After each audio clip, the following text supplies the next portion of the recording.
ഇപ്പോൾ അനൂപ് ദാസ് കൂടിയുണ്ട് നമുക്കൊപ്പം. അനൂപ് അദ്ദേഹത്തിന്റെ വസതിക്ക് മുൻപാകെ നിന്ന് നേരത്തെ അനൂപ് വിവരങ്ങൾ നൽകിക്കൊണ്ടിരിക്കുകയായിരുന്നു. അനൂപ്, നേരത്തെ നമ്മൾ അവിടെ ദൃശ്യങ്ങൾ കാണുമ്പോൾ ആളുകളൊക്കെ പതിയെ അറിഞ്ഞു തുടങ്ങുകയും അങ്ങോട്ടേക്ക് എത്തുകയൊക്കെയായിരുന്നു ചെയ്യുന്നുണ്ടായിരുന്നത്. ഇപ്പോൾ എന്താണ് അവിടുത്തെ അവസ്ഥ? ഒപ്പം തന്നെ അനൂപിനെ റിപ്പോർട്ട് ചെയ്യുന്നു നാളെ നടത്താനിരുന്ന മഹാറാലി അത് കോൺഗ്രസ് റദ്ദ് ചെയ്യുകയും ചെയ്തിട്ടുണ്ട്. മറ്റു കാര്യങ്ങളൊക്കെ എങ്ങനെയാണ്? പ്രിയങ്ക ഗാന്ധി ഇവിടേക്ക് എത്തിയിട്ടുണ്ട്. ഏതാണ്ട് 15 മിനിറ്റ് മുൻപാണ് പ്രിയങ്ക ഗാന്ധി എത്തിയത്. മറ്റ് പ്രധാനപ്പെട്ട നേതാക്കൾ ആരും, കോൺഗ്രസിന്റെ പ്രധാനപ്പെട്ട നേതാക്കൾ ആരും ഡൽഹിയിലില്ല. മുഴുവൻ ആളുകളും കർണാടകയിലെ ബെൽഗാവിയിലാണ്.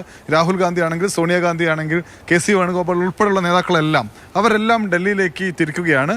ഇവിടെ നമുക്ക് ദൃശ്യങ്ങൾ കാണാം. ഇപ്പോൾ ഡൽഹി പോലീസിന്റെ കുറച്ച് വാഹനങ്ങൾ, ഒപ്പം തന്നെ പ്രിയങ്ക ഗാന്ധിക്ക് അകമ്പടി വന്ന പോലീസിന്റെ വാഹനങ്ങൾ എന്നിവ മാത്രമാണ് ഇവിടെ ഉള്ളത്.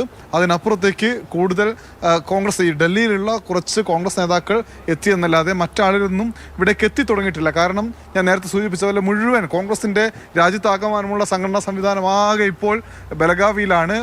MP മാരാണെങ്കിൽ, പ്രധാനപ്പെട്ട MLA മാർ, പ്രവർത്തക സമിതി അംഗങ്ങളെല്ലാം അവരെല്ലാം ഇങ്ങോട്ടേക്ക് തിരിക്കുകയാണ്. നാളെ രാവിലെ 11 മണിക്കായിരുന്നു മഹാറാലി പ്രഖ്യാപിച്ചിരുന്നത് കോൺഗ്രസ്. പക്ഷേ അത് റദ്ദ് ചെയ്യുന്നു. ആ റാലി റദ്ദ് ചെയ്തെങ്കിലും രാവിലെ 10:30 ബലഗാവിയിലുള്ള നേതാക്കൾ ഒരുമിച്ച് ഒരു അനുശോചന റാലി സംഘടിപ്പിക്കുന്നുണ്ട്. ബലഗാവിയിലാണ്. അതിനുശേഷം ബാക്കിയുള്ള നേതാക്കൾ കൂടി ഡൽഹിയിലേക്ക് തിരിക്കും. നമുക്കിപ്പോൾ ലഭിക്കുന്ന വിവരം അനുസരിച്ച് ഇവിടെ ഈ വസതി വലിയൊരു വസതിയാണ്, വലിയ സംവിധാനങ്ങളുള്ള വസതിയാണ്. ഒരുപാട് പേരെ ഉൾക്കൊള്ളാൻ കഴിയുന്ന ഇടമാണിത്. നേരത്തെ ഷീലാ ദീക്ഷിതിന്റെ വസതിയായിരുന്നു മുഖ്യമന്ത്രിയായിരുന്ന സമയത്ത്. അതിനുശേഷമാണ് പ്രധാനമന്ത്രി പദം ഒഴിഞ്ഞ ശേഷം മൻമോഹൻ സിംഗ് ഇവിടേക്ക് താമസം മാറിയത്. വലിയ സൗകര്യങ്ങളുണ്ട്. അതുകൊണ്ട് തന്നെ ആദ്യം ഒരു പൊതുദർശനം ഇവിടെ ഉണ്ടാകുമെന്ന വിവരമാണ് നമുക്ക് ലഭിക്കുന്നത്. പ്രധാനപ്പെട്ട കോൺഗ്രസ് നേതാക്കളും അതല്ലെങ്കിൽ രാഷ്ട്രീയ രംഗത്തെ ആളുകൾക്കെല്ലാം മൻമോഹൻ സിംഗിനെ അവസാനമായി കാണാനുള്ള അവസരം ഇവിടെ ഒരുക്കും. അതിനുശേഷം പൊതുദർശനം എവിടെ വേണമെന്ന കാര്യത്തിലൊക്കെ നാളെ രാവിലെ 11 മണിക്ക് ചേരുന്ന മന്ത്രിസഭാ യോഗത്തിലാണ് തീരുമാനമുണ്ടാകുക. മുൻ പ്രധാനമന്ത്രി എന്നുള്ള നിലയ്ക്ക് രാജ്യത്തിന്റെ എല്ലാ ഔദ്യോഗിക ബഹുമതിയോടും കൂടിയായിരിക്കും സംസ്കാരമെന്ന് മന്ത്രിസഭയുമായി ബന്ധപ്പെട്ട, സർക്കാരുമായി ബന്ധപ്പെട്ട വൃത്തങ്ങൾ ഇപ്പോൾ അറിയിക്കുന്നുണ്ട്. മാത്രവുമല്ല, 7 ദിവസത്തെ ദുഃഖാചരണം പ്രഖ്യാപിച്ചിരിക്കുന്നു. നാളെ സർക്കാർ നടത്താൻ ഉദ്ദേശിച്ചിരുന്ന മുഴുവൻ പരിപാടികളും റദ്ദു ചെയ്തിരിക്കുന്നു. ഇനിയിപ്പോൾ എങ്ങനെയാണ് നമ്മുടെ രാജ്യത്തെ ഉയരങ്ങളിലേക്ക് കൈപിടിച്ച് നടത്തിയ മഹാനായ ഒരു നേതാവിന് നമ്മുടെ രാജ്യം എങ്ങനെയാണ് വിട നൽകുക എന്നതാണ് അറിയാനുള്ളത്.